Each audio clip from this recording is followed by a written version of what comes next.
आज हम अपने शो में पुरुषों से जुड़ी एक बेहद ही कॉमन समस्या के बारे में बात करेंगे। ये एक ऐसी समस्या है जिसके बारे में आप घर पर भी किसी को बताने से झिझकते हैं, लेकिन अगर इसे नज़रअंदाज किया तो गंभीर परिणाम भुगतने पड़ सकते हैं। जैसे कि पुरुषों को सेक्स के दौरान दर्द होता है, कई बार लिंग से ब्लीडिंग हो जाती है। यही नहीं, ये समस्या लिंग में कैंसर का कारण भी बन सकती है। इस समस्या का नाम है फाइमोसिस और भारत में बड़ी संख्या में इसके मरीज हैं। और ये समस्या उन्हीं पुरुषों में होती है जिनका सर्कमसिजन यानी कि खतना नहीं हुआ होता। तो फाइमोसिस क्या है, किस वजह से ये समस्या होती है और इसका इलाज क्या है, ये जानने के लिए हमने डॉक्टर से बात की। सुनिए उन्होंने क्या बताया।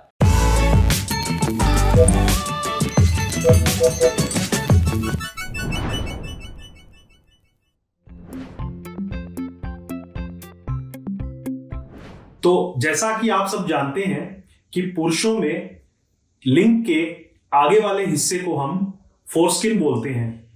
ये फोरस्किन हमारे ग्लैंड्स को कवर करके रखती है। अगर ये फोरस्किन किसी कारणवश टाइट हो जाती है, पीछे नहीं आ पाती है या कई बार ये पेशाब के रास्ते को भी बंद कर देती है, तब हम उसे फाइमोसिस बोलते हैं।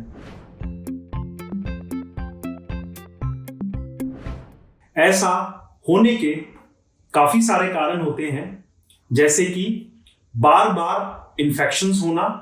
कई बार अगर हाइजीन ठीक नहीं है तो वहां पर बार बार इन्फेक्शंस होने की वजह से उस एरिया में स्कार बन जाता है, जिसके चलते वो टाइट हो जाता है और फाइमोसिस बन जाता है।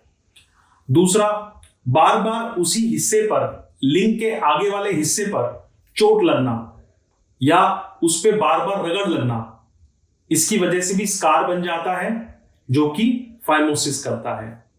तीसरा कारण है कि अगर यूरिनरी ट्रैक्ट इन्फेक्शंस या सेक्सुअली ट्रांसमिटेड इन्फेक्शंस हैं तो उसके चलते भी ये चमड़ी में इन्फेक्शन होने की वजह से ये चमड़ी टाइट हो जाती है।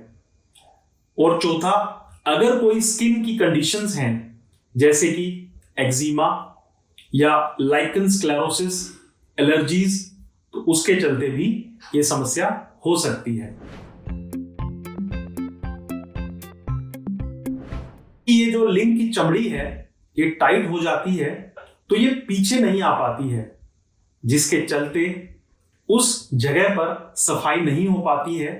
तो पेशाब की कई बार कुछ बूंदें वहां पर चली जाती हैं, या जो हमारी ग्रंथियां हैं, तेल की ग्रंथियां, उसकी वजह से वहां पर तेल इकट्ठा हो जाता है, जिसकी वजह से वहां पर बैक्टीरियल ग्रोथ होती रहती है। और सफाई ना होने के कारण वहां पर इन्फेक्शंस हो जाते हैं। तो सबसे कॉमन चीज है फाइमोसिस की वजह से इन्फेक्शंस होना। दूसरा, जब कभी इस चमड़ी को पीछे किया जाता है तो टाइट होने के कारण ये पीछे नहीं जा पाती है और इसमें कट्स पड़ जाते हैं, वर्टिकल स्लिट्स पड़ जाते हैं, जिसके चलते जब पेशेंट पेशाब करते हैं तो वहां पर काफी जलन महसूस होती है।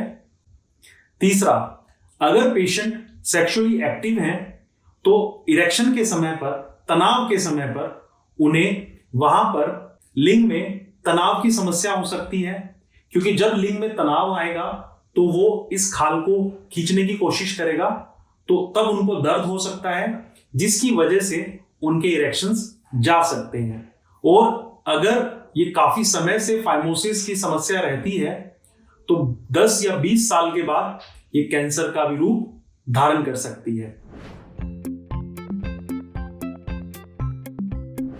ये भारत में काफी कॉमन समस्या है जवान पुरुषों में, क्योंकि सेक्सुअल हेल्थ के बारे में अवेयरनेस ना होने के कारण इसकी हाइजीन को कैसे ठीक रखा जाता है उन्हें कोई बताता ही नहीं है, जिसकी वजह से वो कभी भी इस खाल को पीछे नहीं करते हैं और फाइमोसिस के शिकार बन जाते हैं। तो फाइमोसिस की भी ग्रेड्स होती हैं, जिन्हें हम माइल्ड, मॉडरेट या सीवियर कैटेगरी में डाल सकते हैं। तो माइल्ड कैटेगरी में हम कुछ क्रीम्स लगा सकते हैं, जिनमें स्टेरॉइड क्रीम्स होती हैं, या कुछ फोरस्किन स्ट्रेचिंग एक्सरसाइजेज होती हैं। इन्हें करने से माइल्ड फाइमोसिस की दिक्कत में आराम मिल सकता है। अगर मॉडरेट फाइमोसिस है तब ऐसी कंडीशन में दवाइयां और स्ट्रेचिंग एक्सरसाइज काम कर सकती हैं। अगर उनसे रिलीफ नहीं आता है तब हमें सर्जिकल ट्रीटमेंट की तरफ जाना होता है, जिसे हम सर्कमसिजन बोलते हैं। अगर कोई पेशेंट ऐसे हैं जिन्हें सीवियर फाइमोसिस की समस्या है कि चमड़ी बिल्कुल भी पीछे नहीं जा पा रही है, उन पेशेंट्स में हम एडवाइस करते हैं सर्कमसिजन को, जिसे हम खतना करना भी बोलते हैं। तो इसमें लिंग की जो ये चमड़ी है इसको रिमूव कर दिया जाता है। पुरुषों के लिए फाइमोसिस कितनी बड़ी समस्या है ये आपने जान ही लिया। पर्सनल हाइजीन का ख्याल रखें और अगर किसी इंफेक्शन की वजह से फोरस्किन टाइट होने लगे तो इसे छिपाएं नहीं। इस समस्या में शर्माने की जरूरत बिल्कुल भी नहीं है। तुरंत डॉक्टर को दिखाएं ताकि इसका इलाज हो सके। अब बढ़ते हैं सेहत के अगले सेगमेंट की तरफ, तन की बात। जानिए ज्यादा पानी पीने से भी कब्ज खत्म क्यों नहीं होता।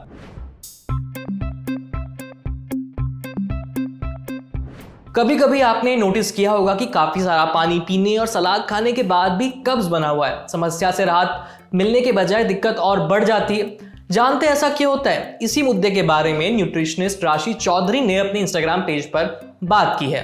राशि बताती है कि अगर आप लंबे समय से कब्ज की समस्या से जूझ रहे हैं तो आप ट्रांजिट टाइम पर ध्यान दें। जो खाना आप खाते हैं वो डाइजेस्टिव सिस्टम से होते हुए मल द्वार के रास्ते बाहर निकल जाता है। इस पूरे प्रोसेस में जो समय लगता है उसे ट्रांजिट टाइम कहते हैं। इसे आप कुछ इस तरह मान लीजिए कि जैसे आपकी आंतें एक तरह की कन्वेयर बेल्ट हैं जो खाने को आगे पुश करती हैं, बढ़ाती हैं। दरअसल हमारी आंतों में कुछ अच्छे बैक्टीरिया होते हैं जो खाने को पचाने में मदद करते हैं। इसके अलावा ये बैक्टीरिया आंतों की मसल्स को भी खाने को आगे पुश करने में मदद करते हैं। लेकिन अगर किसी वजह से ये बैक्टीरिया ही कम हो जाए तो डाइजेशन की स्पीड भी कम हो जाएगी और मसल्स भी धीरे धीरे काम करेंगी। इस वजह से खाने से मल बनने की जो प्रक्रिया है उसमें काफी ज्यादा समय लगेगा और ये काफी धीमी स्पीड से मलाशय तक पहुंचेगा। इस दौरान मल में मौजूद पानी आंतों के द्वारा एब्जॉर्ब कर लिया जाता है और इस वजह से हार्ड बनकर मल मलाशय में ही पड़ा रहता है। वहीं ज्यादा पानी पीने से कब्ज इसीलिए बढ़ जाता है क्योंकि बॉडी में पानी तो ज्यादा जा रहा है लेकिन बॉडी के अंदर इलेक्ट्रोलाइट्स की कमी हो गई है। इस वजह से आंतों की मसल्स भी धीरे धीरे काम करती हैं और मल आगे नहीं बढ़ पाता। तो इस समस्या से बचना है तो बॉडी में इलेक्ट्रोलाइट्स की कमी ना होने दे। दही और छाछ पिए क्योंकि इनमें अच्छे बैक्टीरिया होते हैं। और अगर कब्ज से ज्यादा परेशान है तो डॉक्टर को जरूर दिखाएं। अब बढ़ते हैं सेहत के अगले सेगमेंट की तरफ, खुराक यानी एक झकासी हेल्थ टिप। जानिए प्रेग्नेंट महिलाओं के लिए जिंक कितना जरूरी है। प्रेग्नेंट महिलाओं को अक्सर ये सलाह दी जाती है कि वो ऐसा खाना खाएं जिसमें ढेर सारे पोषक तत्व हो और खाना ऐसा हो जिससे माँ और होने वाले बच्चे दोनों के लिए फायदा हो। और ऐसा एक पोषक तत्व है जिंक। और ये कितना जरूरी है इसके बारे में न्यूट्रिशनिस्ट लवनीत बत्रा ने अपने इंस्टाग्राम पेज पर बात की है। लवनीत बताती है कि जिंक हमारे शरीर में करीब 300 एंजाइम्स को काम करने में मदद करता है। एंजाइम्स यानी वो प्रोटीन जो हमारे मेटाबॉलिज्म को दुरुस्त रखते हुए हमारी इम्यूनिटी को मजबूत करते हैं। साथ ही बॉडी में होने वाली तमाम जरूरी केमिकल रिएक्शंस के लिए भी जिम्मेदार होते हैं। इम्यूनिटी को मजबूत करने के अलावा जिंक शरीर की मांसपेशियों को बढ़ने और इनकी मरम्मत करने में भी मदद करता है। इससे आप ये तो समझ ही गए होंगे कि जिंक हमारे लिए कितना ज्यादा जरूरी है। और प्रेगनेंसी के दौरान जिंक माँ और बच्चे दोनों के लिए बेहद जरूरी हो जाता है। लवनीत बताती हैं कि प्रेग्नेंट महिलाओं को रोजाना करीब 12 मिलीग्राम जिंक की जरूरत होती है। और अगर प्रेगनेंसी के दौरान जिंक की कमी हुई तो महिला को लंबे समय तक प्रसव पीड़ा हो सकती है। साथ ही डिलीवरी के बाद ज्यादा खून बह जाना, प्रेगनेंसी के दौरान हाई बीपी और समय से पहले डिलीवरी हो जाने जैसी गंभीर समस्याएं भी हो सकती हैं।